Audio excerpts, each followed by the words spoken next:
나는 솔로 31기 순자가 얼마나 똑똑한지 보여주는 가장 강력한 증거는 대학 이름보다 먼저 등장합니다. 순자는 수능을 준비하던 고등학교 3학년 때 이미 자신의 이름으로 시집을 출간했습니다. 더 놀라운 점은 방송 출연을 위해 급하게 만든 경력이 아니라는 사실입니다. 이 기록은 무려 16년 전인 2010년 지역 언론 인터뷰와 문인들의 칼럼에 남아 있었습니다. 당시 순자의 본명은 이다은으로 소개됐고 경북 김천여고에 재학 중이었습니다. 교복을 입고 입시를 준비하던 학생이 한 권의 책을 세상에 내놓았다는 것만으로도 그녀의 언어 능력과 집중력이 평범한 수준이 아니었다는 사실을 짐작하게 합니다. 2026년 4월 8일 ENA와 SBS 플러스에서 방송된 나는 솔로 31기 자기소개에서 순자는 1991 년생 북 디자이너로 모습을 드러냈습니다. 방송에서는 시 낭송과 요리 실력을 보여주며 감성과 생활력을 동시에 가진 출연자로 소개됐습니다. 특히 황지우 시인의 너를 기다리는 동안을 차분하게 낭독한 장면은 당시에는 로맨틱한 자기소개로 보였습니다. 그러나 고등학생 때 이미 시집을 냈다는 과거가 알려지자 이 장면의 의미는 완전히 달라졌습니다. 순자는 단순히 시를 좋아하는 사람이 아니라 오랫동안 언어를 공부하고 직접 쓰고 책으로 만들어 본 사람이었습니다. 순자의 문학적 재능은 우연한 한 번의 성과에서 시작된 것이 아닙니다. 김천여고에서 국어를 가르치던 배창환 시인은 수행평가 시간에 학생들에게 시를 쓰게 했습니다. 그 과정에서 순자의 글을 눈여겨본 배창환 교사는 그동안 써둔 시를 모두 가져와 보라고 권했습니다. 순자가 작품을 모아보니 약 70편에 달했습니다. 대부분의 고등학생이 한 편의 시를 완성하는 것도 어려워하던 시기에 순자는 자신의 감정과 기억을 꾸준히 문장으로 축적하고 있었습니다. 중요한 것은 숫자만이 아닙니다.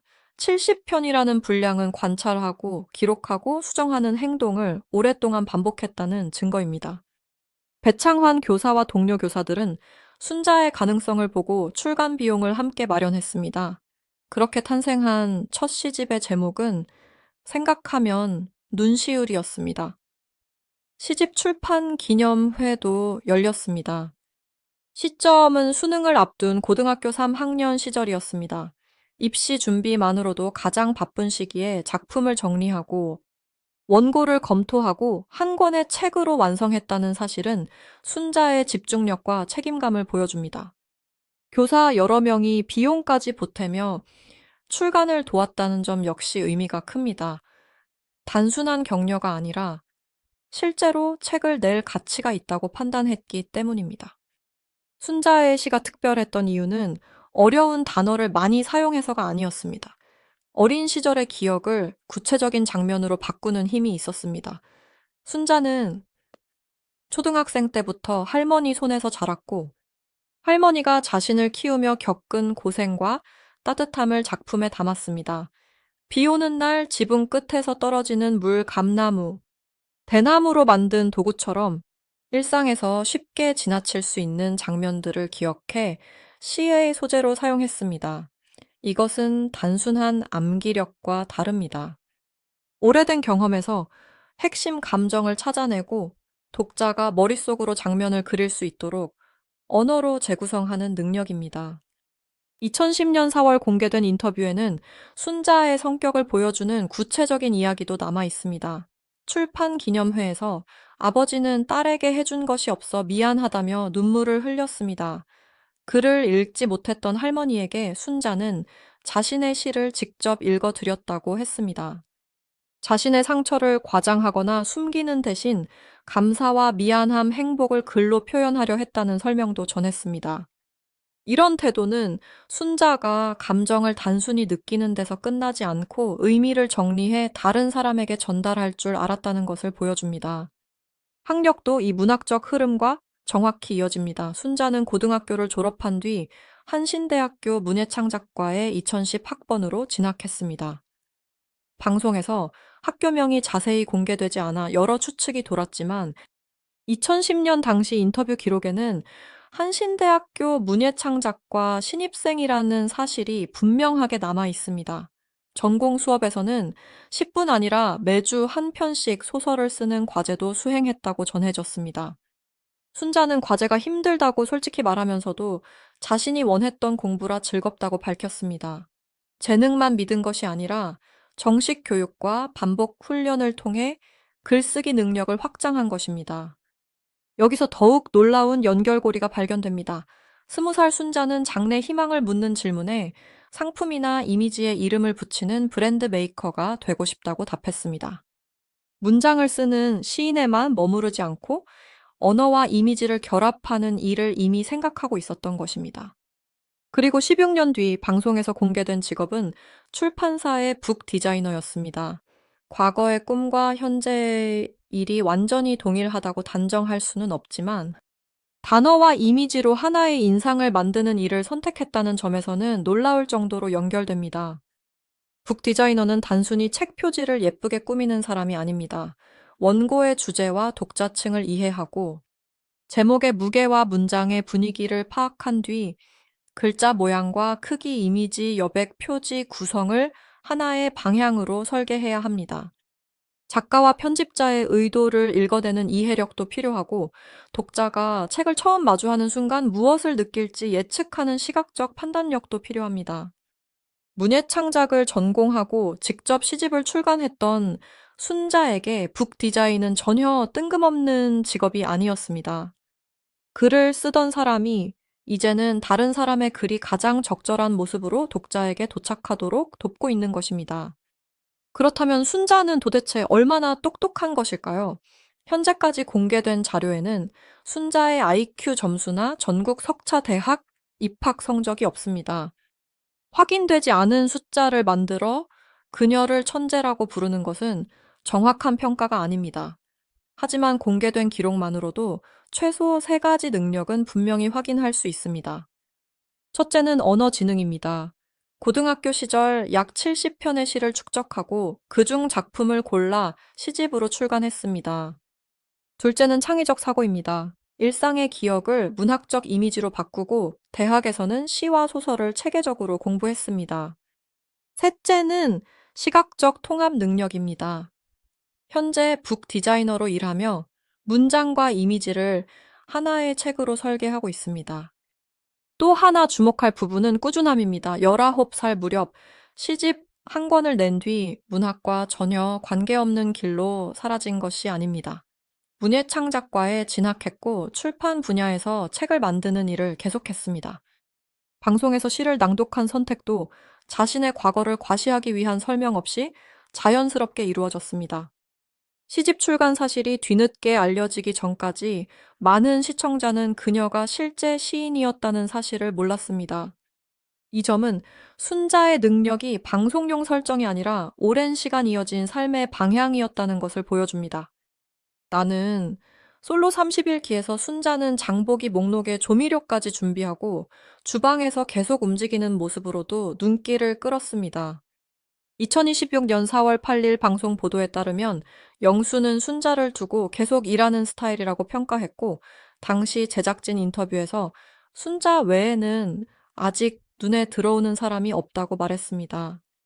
시를 쓰고 책을 디자인하는 감성적인 면만 있는 것이 아니라 필요한 일을 빠르게 찾고 실행하는 생활력도 드러난 장면입니다. 지능은 시험 문제를 푸는 능력만으로 결정되지 않습니다. 상황을 관찰하고 우선순위를 정하고 필요한 행동을 실제로 옮기는 능력도 중요합니다.